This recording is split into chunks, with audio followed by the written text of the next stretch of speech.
امام کی خدمت میں ایک شخص آیا، امام تقی کا ایک لقب ہے امام جواد۔ جواد کہا جاتا ہے بہت بخشنے والے کو، بہت دینے والے کو۔ بلکہ ایک روایت یہ ہے کہ جس میں نبی اکرم نے شاہ فرمایا تھا کہ انسانوں کی 4 قسمیں ہیں، ایک بخیل، دوسرا لئیم، تیسرا سخی، چوتھا جواد۔ فرمایا بخیل کون ہے؟ کہ بخیل وہ ہے جو خود تو کھاتا ہے دوسروں کو نہیں کھلاتا۔ بخیل کون ہے؟ خود کھاتا ہے دوسروں کو نہیں کھلاتا۔ کہ اس سے بھی ایک بدتر انسان ہے جو لئیم ہے، جو نہ خود کھاتا ہے نہ دوسروں کو کھلاتا۔ پھر فرمایا ایک تیسرا شخص ہے جو سخی ہے، جو خود بھی کھاتا ہے دوسروں کو بھی کھلاتا ہے۔ اور پھر فرمایا ایک چوتھا شخص ہے جو خود نہیں کھاتا لیکن دنیا کو کھلاتا، اسے جواد کہا جاتا ہے۔ اسے جواد کہا جاتا ہے کہ جو خود نہ کھائے لیکن دوسروں کو کھلائے۔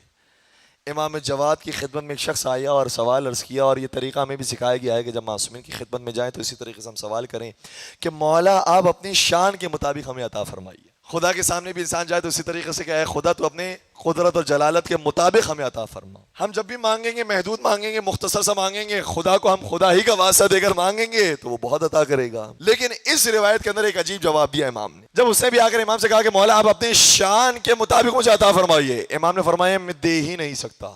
اس نے عرض کیا کہ مولا کیوں نہیں دے سکتے؟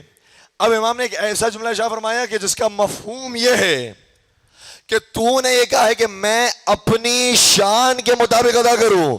ہماری شان ایسی ہے کہ جو رحمت للعالمین کی شان تھی، اگر تو ہم سے ہماری شان کے مطابق مانگے گا تو ہم زمین و آسمان تجھے دے دیں گے، لیکن اس دنیا میں رہ کر تو نے ہم سے جو مانگا ہے کہ تو آپ اپنے شان کے مطابق ہمیں عطا فرمائیے، ہم دے اس لیے نہیں سکتے کیونکہ دنیا محدود ہے۔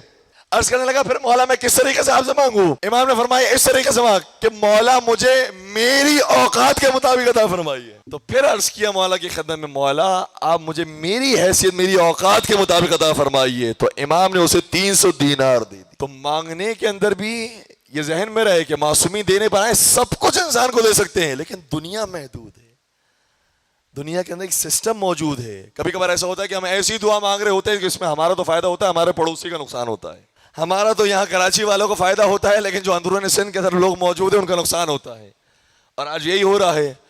اور افسوس ہوتا ہے ہمیں حکومت وقت کے اوپر کہ انہوں نے اتنا انتظام نہیں کیا کہ رحمت الہی برسے تو وہ زمین پر برسنے کے بعد رحمت ہی بنے، زحمت نہ بن جائے۔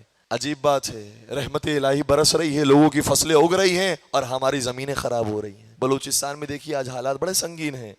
اب میں درخواست کروں گا یہاں کے مومنین سے، نوجوانوں سے کہ اگر کوشش کر سکتے ہیں تو وہاں پر بھی جا کر، بلوچستان میں بھی جا کر کام کریں۔ اس کام کا فائدہ یہ ہوگا کہ ایک تو انسان کی مدد ہوگی، دوسرا محرم کے مہینے کے اندر پیغام امام حسین بھی پہنچ جائے گا۔ تو اگر ہم دنیا کے اندر موجود ہیں تو ہمیں اس سسٹم کو دیکھتے ہوئے اپنے لیے حاجت کو طلب کرنا چاہیے۔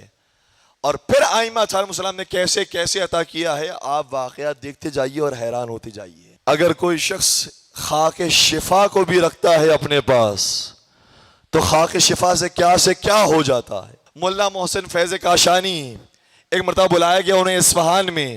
اصفہان کے اندر ایک سفیر موجود تھا کہ جو عیسائی تھا۔ بادشاہ نے کہا یہ عیسائی سفیر وہ ہے، آپ کے ہاتھ میں جو چیز موجود ہوگی یہ بتا دے گا۔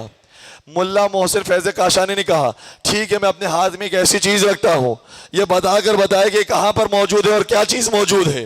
بلایا گیا اس عیسائی سفیر کو۔ عیسائی سفیر نے مشرق میں دیکھا، عیسائی سفیر نے مغرب میں دیکھا، شمال میں دیکھا، جنوب میں دیکھا، کہنے لگا کہ یہ ایسی چیز موجود ہے کہ جو مجھے کائنات میں کہیں نظر نہیں آ رہی، لگتا ہے کہ یہ کوئی آسمان کی چیز ہے جو تیرے ہاتھ میں ہے۔ ملا محسن فیض کاشانی نے کہا یقیناً وہ آسمان کی چیز ہے جو میرے ہاتھ میں موجود ہے، لیکن میں تجھے اس وقت بتاؤں گا کہ اگر بتا دیا تو اس پر ایمان بھی لے کر آئے گا۔ کہنے لگا کہ ٹھیک ہے میں آپ کی بات پر یقین کروں گا اور ایمان بھی لے کر آؤں گا، بتائیے آپ کے ہاتھ میں کیا موجود ہے؟ کہ میرے ہاتھ میں کچھ موجود نہیں ہے سوائے خاک قبر حسین علیہ السلام کی۔ اور پھر جب یہ بیان کر دیا تو پھر جیسے کہ وعدہ ہوا تھا تو بیان کیا کہ خاک قبر امام حسین کیا ہوتی ہے، کہ خود تیرا علم یہ کہہ رہا ہے کہ یہ خاک آسمان کی چیز ہے۔ اس کا مطلب یہ ہوا کہ جو اس سرزمین میں دفن ہوا ہے وہ زمین والا نہیں، وہ آسمان والا ہے۔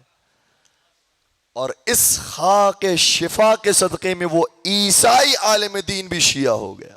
تو یہ خاک اتنی عنایات موجود ہے معصومین کی، اگر دینے پر آئے تو کیسے کیسے معجزات، کیسے کیسے کرامات انسان کے سامنے آتی ہیں، انسان